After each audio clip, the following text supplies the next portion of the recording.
Hello guys and welcome to the Metropolitan Public Radio. I'm here with Mafe, Manuel in the controls, and myself, Carmen.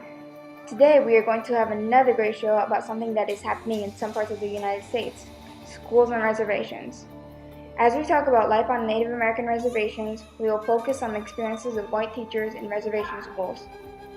As you may know, these schools do not have high-level education, and some students are starting to realize that the teachers do not have high-quality education because of the lack of knowledge and materials. Today we are going to interview two special guests, Mr. P from Wilpinit High School and Arnold Spirit, a Native American boy studying in Reardon.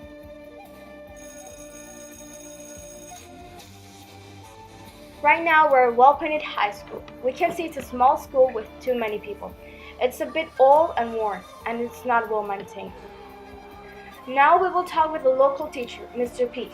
Welcome to our radio show. It's a pleasure. Can you please tell your story about how you came to teach at a Native American reservation?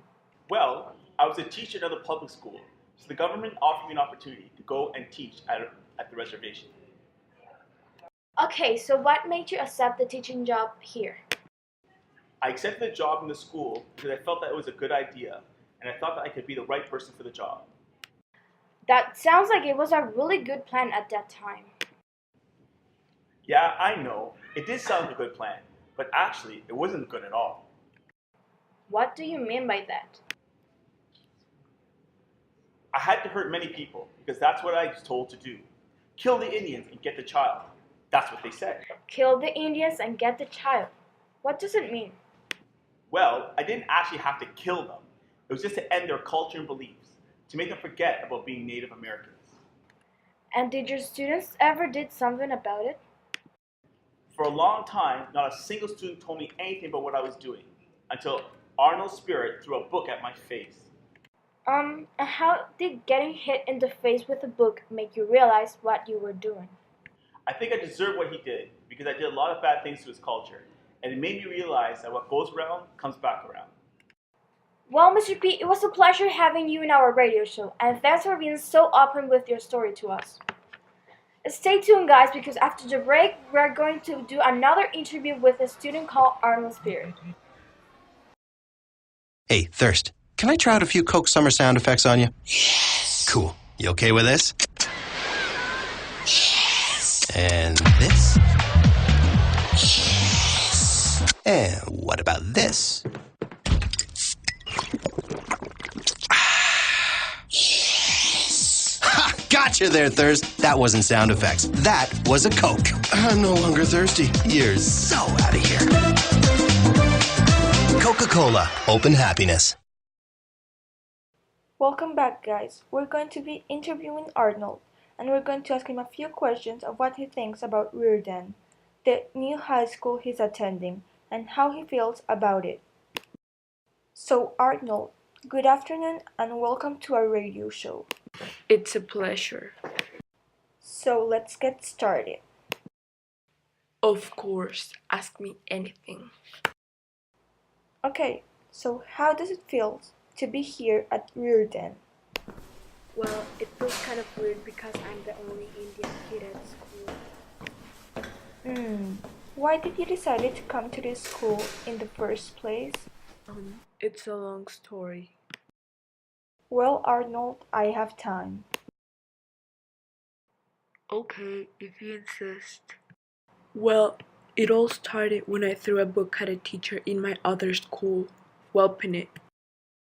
And why would you throw a book at a teacher? I got mad because I found my mother's name written in a geometry textbook. Okay, so let's go back to your story now.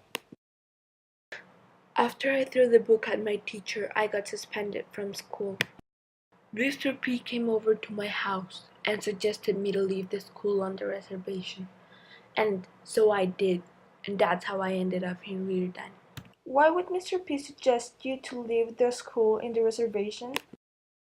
Mr. P told me to leave the reservation in order to find hope for myself, and that everyone else had given up, including him, but he didn't want me to give up.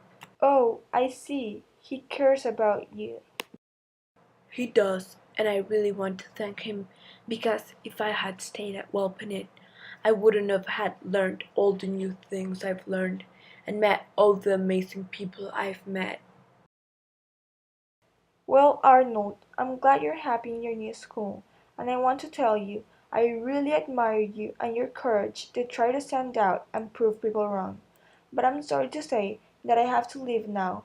It was really nice meeting you. Thanks, it was nice meeting you too.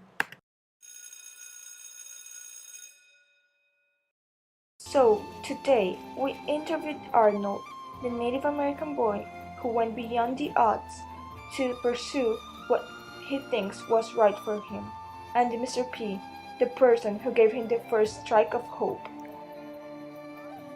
We hope you've liked it, guys. This is Manuela, Carmen, and Maria Fernanda for the Metropolitan Public Radio.